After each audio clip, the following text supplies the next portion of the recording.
ವೀಕ್ಷಕರೇ, ಸಪ್ತಾಶ್ವ ಟಿವಿಗೆ ಸ್ವಾಗತ. ನಾನು ಶಮಿ ಶೆಟ್ಟಿ. ಮಲ್ಲಿಕಾರ್ಜುನ್ ಮುತ್ಯ, ಯಾದಗಿರಿಯ ಮಲ್ಲಿಕಾರ್ಜುನ್ ಮುತ್ಯ ಯಾರಿಗೆ ಗೊತ್ತಿಲ್ಲ ಹೇಳಿ?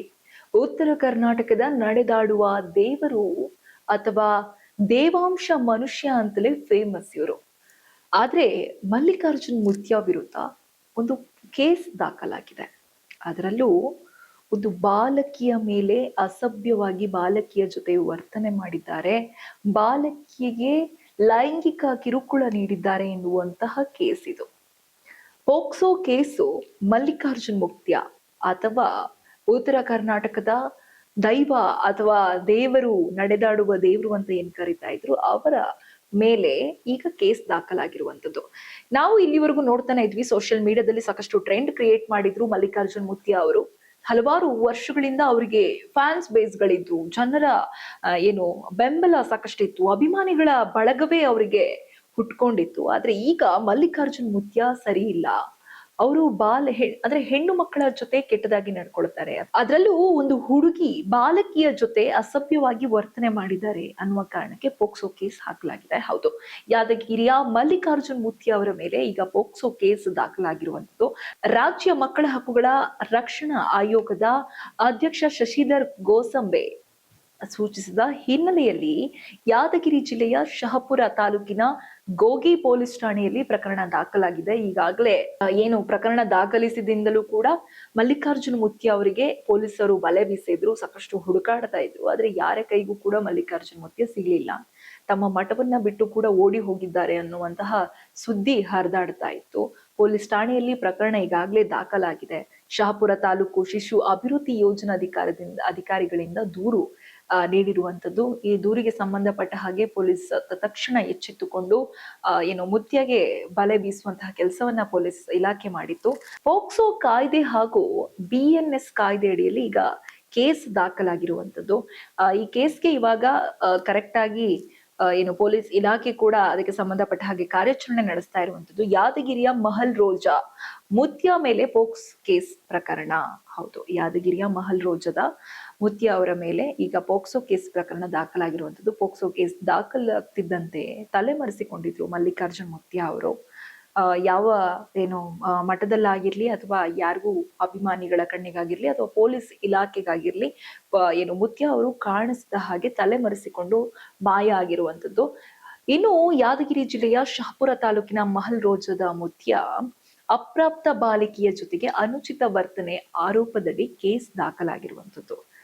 ಪೋಕ್ಸೋ ಪ್ರಕರಣ ದಾಖಲಾಗ್ತಿದ್ದಂತೆ ಸ್ವಾಮೀಜಿ ಪರಾರಿಯಾಗಿರುವಂತದ್ದು. ಅವರನ್ನ ಸ್ವಾಮೀಜಿ ಅಂತ ಇದ್ರು, ನಡೆದಾಡುವ ದೇವ್ರ ಅಂತ ಇದ್ರು, ದೈವಾಂಶ ಇರುವಂತಹ ಮನುಷ್ಯ ಅಂತ ಕರೀತಾ ಇದ್ರು.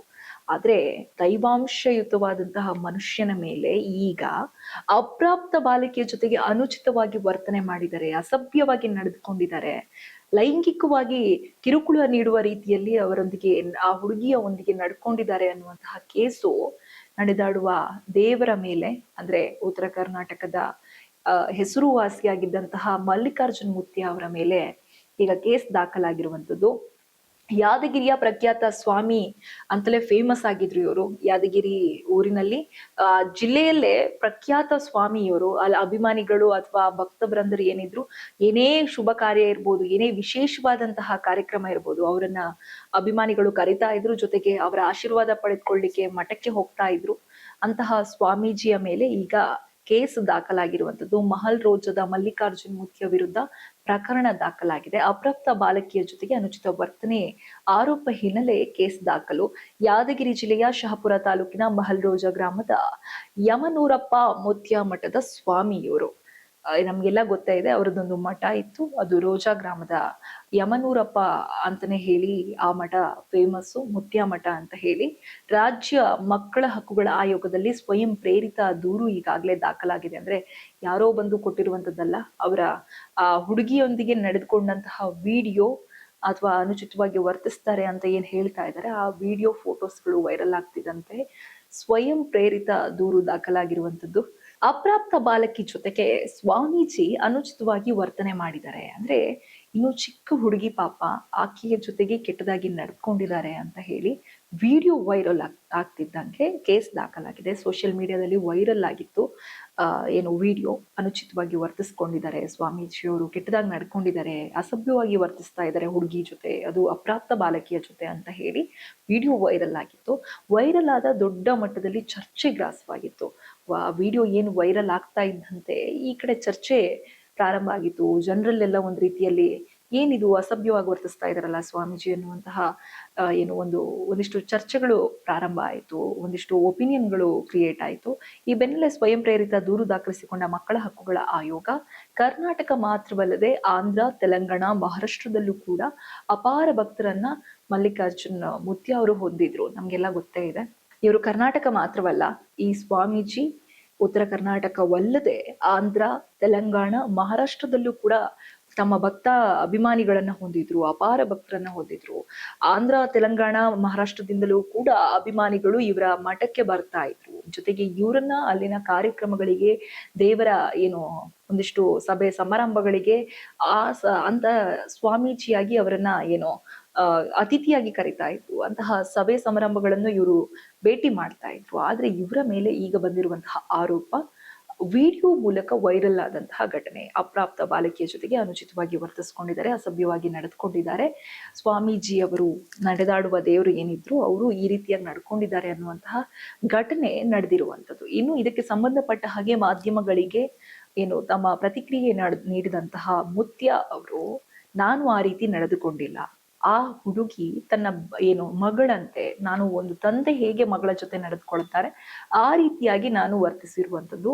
ನನಗೆ ಆ ರೀತಿಯಾದಂತಹ ಕೆಟ್ಟ ದೃಷ್ಟಿ ಯಾವುದೂ ಕೂಡ ಇಲ್ಲ ಅನ್ನುವ ಪ್ರತಿಕ್ರಿಯೆ ನೀಡಿರುವಂಥದ್ದು. ಇನ್ನು ಪೊಲೀಸ್ ಇಲಾಖೆ ಏನಾದ್ರೂ ತನಿಖೆಗೆ ಕರೆದ್ರೆ ನಾನು ಖಂಡಿತವಾಗ್ಲೂ ತನಿಖೆಯಲ್ಲಿ ಭಾಗಿಯಾಗ್ತೀನಿ ಅನ್ನುವಂತಹ ಹೇಳಿಕೆಯನ್ನ ಮಲ್ಲಿಕಾರ್ಜುನ್ ಮುತ್ಯ ಅವರು ನೀಡಿರುವಂಥದ್ದು. ಒಟ್ಟಾರೆಯಾಗಿ ತಡೆದಾಡುವ ದೇವರು ಅಂತ ಅಭಿಮಾನಿಗಳು ಪೂಜಿಸ್ತಾ ಇದ್ದಂತಹ ಸ್ವಾಮೀಜಿ ಈಗ ಇಂತಹದೊಂದು ಪ್ರಕರಣದಲ್ಲಿ ಕೇಸ್ ದಾಖಲಿಸಿಕೊಂಡು ತಮ್ಮ ಸೋಷಿಯಲ್ ಮೀಡಿಯಾದಲ್ಲಿ ವೈರಲ್ ಆಗ್ತಾ ಇರುವಂತದ್ದು ಸಾಕಷ್ಟು ಜನರ ಚರ್ಚೆಗೆ ಕಾರಣ ಆಗಿರುವಂತದ್ದು. ಒಟ್ಟಾರೆ ಈ ಕೇಸು ಮುಂದಿನ ದಿನಗಳಲ್ಲಿ ಯಾವ ಹಂತಕ್ಕೆ ತಲುಪುತ್ತೆ, ಪೋಕ್ಸೋ ಕೇಸ್ ಮೇಲೆ ಮಲ್ಲಿಕಾರ್ಜುನ್ ಮುತ್ಯ ಅವರು ಅರೆಸ್ಟ್ ಆಗಿ ಶಿಕ್ಷೆಯನ್ನ ಪಡಿತಾರ ಅನ್ನೋದನ್ನ ನಾವು ಕೂಡ ಕಾದು ನೋಡ್ಬೇಕಾಗಿದೆ.